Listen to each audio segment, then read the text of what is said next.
Well, hey, howdy, hey, everybody. Guess what time it is? It's part 2 of Chillin' With Da Pool. And part 2 of our last video, Piratemaster Deadpool Supreme defends the Marvel Universe. Full disclaimer, do not at me. If you at me, then I will block you and report you to the YouTube authorities. Anyway, continuing from where I left off a few days ago. Excuse me, that was breakfast. Or breakfast chimichangas. Alright. Excuse me.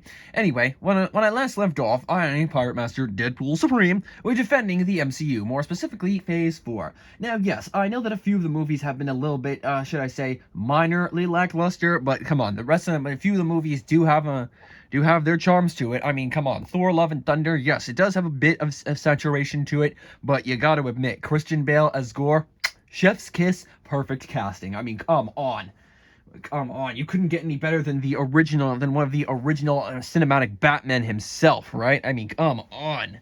It's just so cool. Secondly, yes, when Thor 11, it could have been better, but you know what? Actually, when I say it could have been better, I meant could have been extended more, to see more of Gore slaughtering all the gods and stuff. So that would have been a fun. That would definitely been a fun sight to see. I mean, like seriously, it's like you read about him in the comics, and you want to see him just all the killing and stuff. So yeah, I mean, aside from the smaller saturation, I thought the Thor: Love and Thunder was pretty epic. I mean, it's second. If I had to rank it between all the Thor movies, it would go with Ragnarok, Love and Thunder, then Dark World, then the first Thor movie. Only because that I've seen the Dark World a lot of times, and I've got to admit, you've got all the people out there, you know who I'm talking about. Darcy Lewis was the real star of Dark World. Because come on, if you've seen her in Two Broke Girls like I have, and then you know that she is definitely your favorite MCU OC character.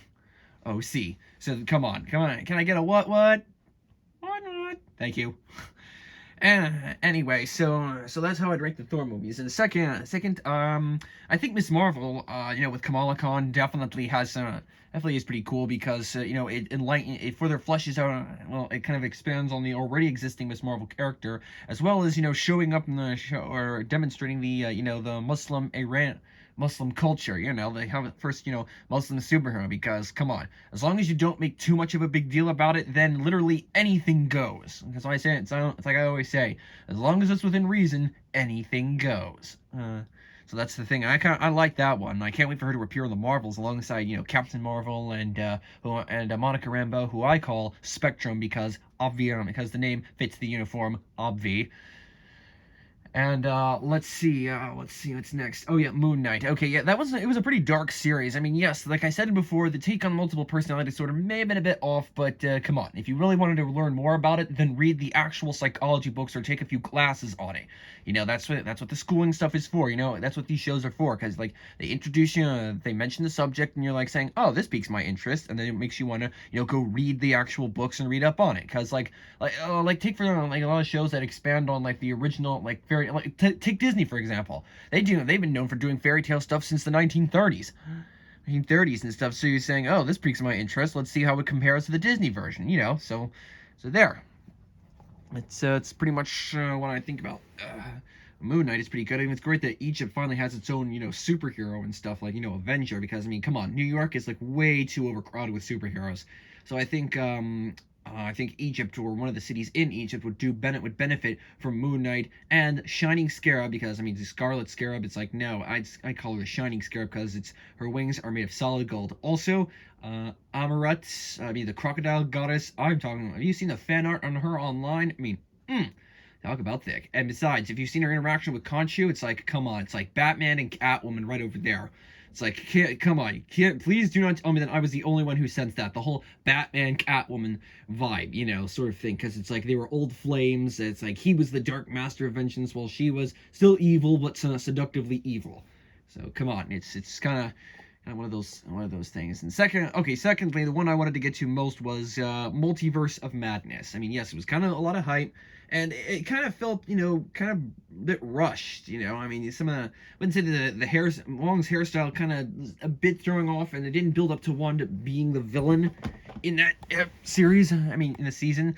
And yes, they did build up to her downward spiral into grief in WandaVision. Don't get me wrong, that was the freaking tits, man. But this one just didn't have any like reveal. I mean, if I did it, it's like I'd either have her possessed by Chthon, the demon that's been haunting like the Scarlet Witch's family for generations, or at the very least, if they were gonna have Wanda reveal as the villain, like play it up, like have her work with Strange to get the Darkhold, and then have her betray her. Kind of betray him. Kind of like one of those twist villains. But instead, they just jump right into it. It's like, okay, I get you're being blunt about it, but that's not how most theatrical stuff works.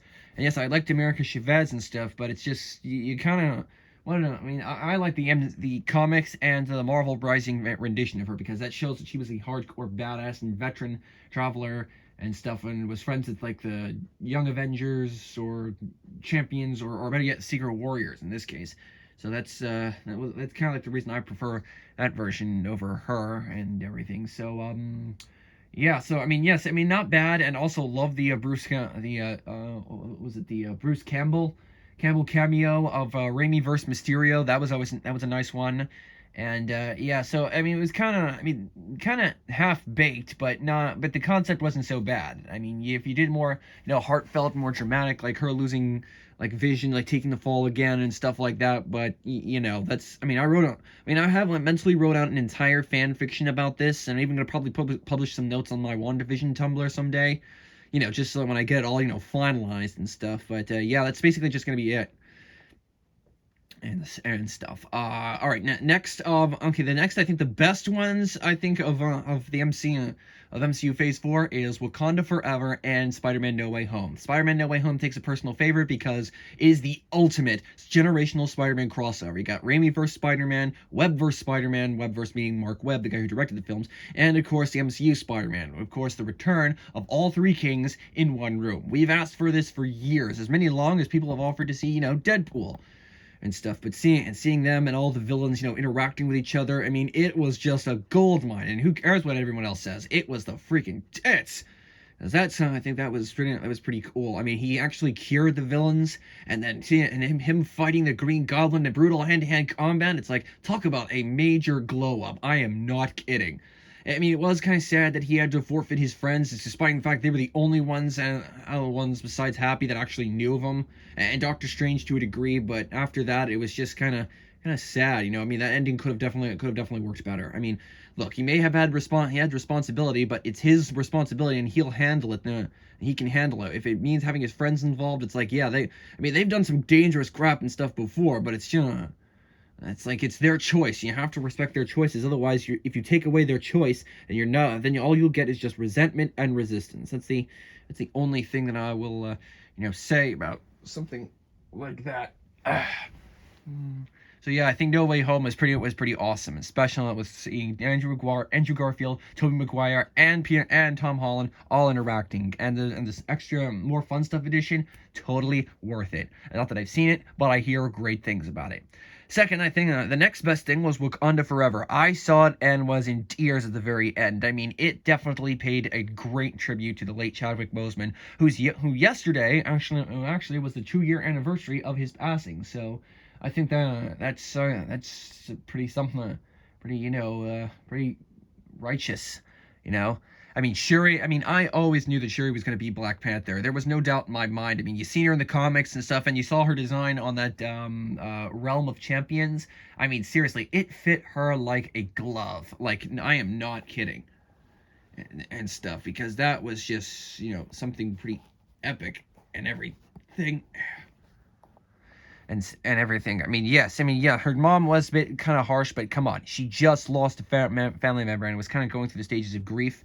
And I mean, spoilers to those who have seen him. I mean, for those who haven't seen it, I recommend coming back in say less than a minute or 2 minutes or so, and for those who have watched it, the spoilers are coming up now.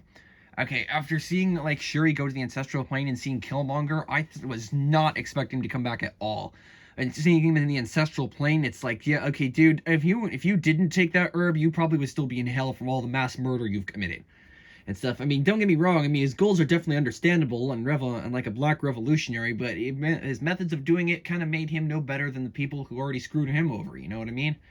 But yeah, it's like kind of like a dark representation of Shuri's own conscience and stuff, you know, where she has to decide whether she wants to either burn the world down like Killmonger or build it back up like Blunt, like her brother and stuff. So that was always a fun blast. I mean, seeing and seeing Okoye's interactions with Everett Ross was just classic. I mean, she always had the thing against colonizers and stuff like that, and it was pretty funny. It's like saying a colonizer in chains, and now I've seen everything. He's like, yeah, and a hello to you too. He's like, he always has that look on his face that's like, I'm so done with this crap, yet this crap is not done with me. So kind of has that vibe when he was playing Watson and in Sherlock from that series, because it's funny because they're both Benedict Cumberbatch and Martin Freeman are in the MCU and stuff, so it's like, oh, all the more reason to love it, I guess. Yeah, that was right. Oh, and at the post credit scene, oh my god, it was like that cannot be a much better ending than that. I mean, it was like chef's kiss, so good. I mean, really. It's I mean, it was the perfect way to end phase 4. I mean, it started with Wanda. It was funny because it started with grief and it ended with grief because Wanda was grieving over Vision's loss, and now it ends with Shuri grieving her brother's loss. So it's kind of like a full circle sandwich in a way, and all the stuff in between is just like the condiments to make it and stuff. Yeah, and I know everybody's gonna have their opinions and stuff like that, so don't, and like I said, like the sign says, do not at me, because if you do, I will block you and or report you. But like I said, anyway, like I was continuing, oh, excuse me for a second. Yeah, so anyway, as I was saying,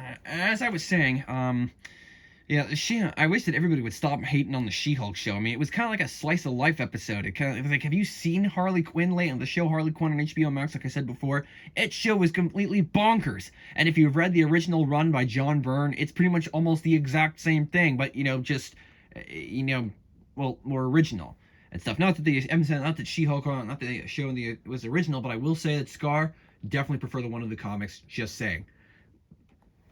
But yeah, and plus I loved her fourth wall breaks and the very ending where she just literally came to our world just to discuss the ending. I mean, that is so meta and so She-Hulk. I mean, pulled straight from John Byrne's run on the comics, and I really wish he would have written She-Hulk a lot more, written for She-Hulk more, because that would have been awesome and fun. Because yeah, it was something. I mean, I'm still reading it from the giant-sized She-Hulk breaking the fourth wall thing and everything, but yeah, I'm actually, I enjoy that show. Plus come on, the Wongers dynamic between Madison and Wong. Come on, you people out there, tell me if you're hating on She-Hulk. Please tell me that you did not hate on the Wongers bit. Come on. I mean, if you want, if you're gonna demand a spinoff, please use the old ways. Seriously, like we did with the Snyderverse Justice League one, then just use that for like the one with Madison and Wong. Seriously, it's all that and a bag of chips. But yeah, so I pretty much saying that the MCU definitely is kind of, for some it's a mixed bag. For me, it's pretty awesome. And you got great movies: Love and Thunder, Shang-Chi, Black Widow, WandaVision, Falcon and Winter Soldier, Moon Knight to an extent, She-Hulk, Miss Marvel, oh, Spider-Man No Way Home especially, and Wakanda Forever. Come on, you got a fair share of gems, and you got a few. I mean, yes, you might have a few, I have a few mixed bags, but you got to admit the highs that there are real highs, like almost on par with stuff from from Phase 1, if not more than. And I say that just from personal opinion. So yeah. Anyway, all right, we're just almost out of time for this, but yeah, this has just been the finale part to Piratemaster Deadpool Supreme defends the MCU, and I highly look forward to what the Marvel's been putting out. Also, be on the lookout for the Guardians of the Galaxy holiday special, which I'm planning to watch sometime this month to get myself into the Christmas special. And also be on the lookout for hopefully another new episode of Chillin With Da Pool, but on a completely different subject. If you have any other topics that you would like to pitch to me, feel free to leave them in the comments below. Until next time, as the great Stan Lee would say, until next time, true believers, Excelsior.